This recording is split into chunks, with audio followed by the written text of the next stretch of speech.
Uh, Thank you.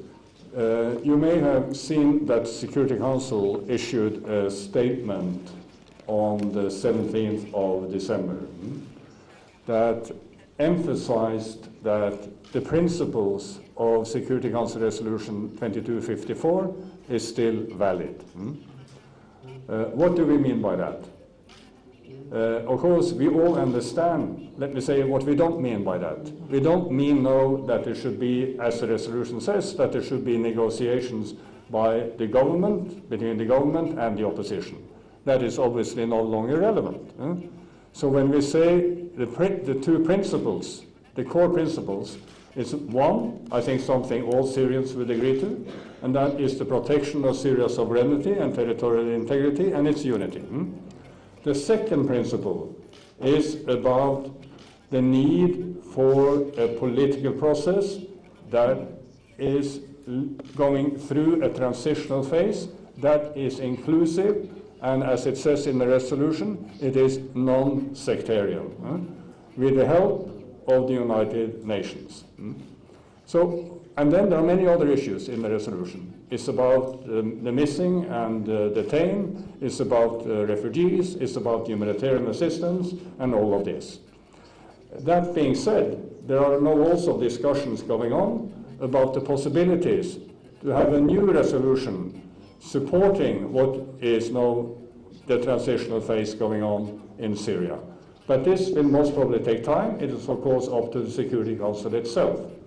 So what is, and just then to align with the last question, so what is the role of the United Nations? As you all know, the United Nations are many different things. So we, the United Nations, are here to support what we call political issues, governance issues. We continue to support on the humanitarian front, humanitarian assistance. We all know that there are still more than 17 million people in Syria in need of humanitarian assistance. Then, of course, the issues related to development and economic support.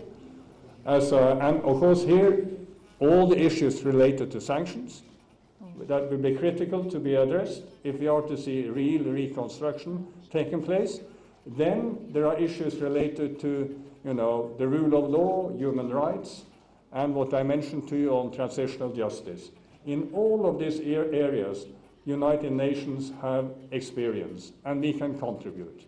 But the United Nations will never impose itself on anyone. It needs to be invited to take part in a cooperation. And for instance, when it comes to the transitional process, we know that there have been more than 40 countries going through transitional processes where the United States have helped. We are also here to help now, but as I said, this needs still to be Syrian-led and Syrian-owned. This can only succeed if the Syrian people themselves are ready to take the lead in this and to move forward.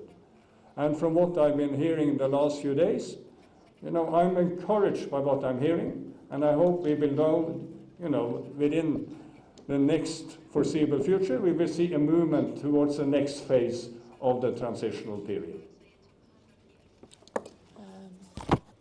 Just also to the question on the relationship with the SDF, yes, and as well as the fighting in the Northeast, and that's 40 transitional processes that the United Nations helped. Mr. Pedersen was. Yeah, so let's, on the situation in the Northeast, I think we are all following it extremely carefully.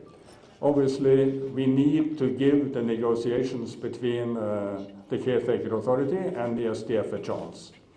It goes without saying that also Turkey and the United States have a key role to play in supporting this.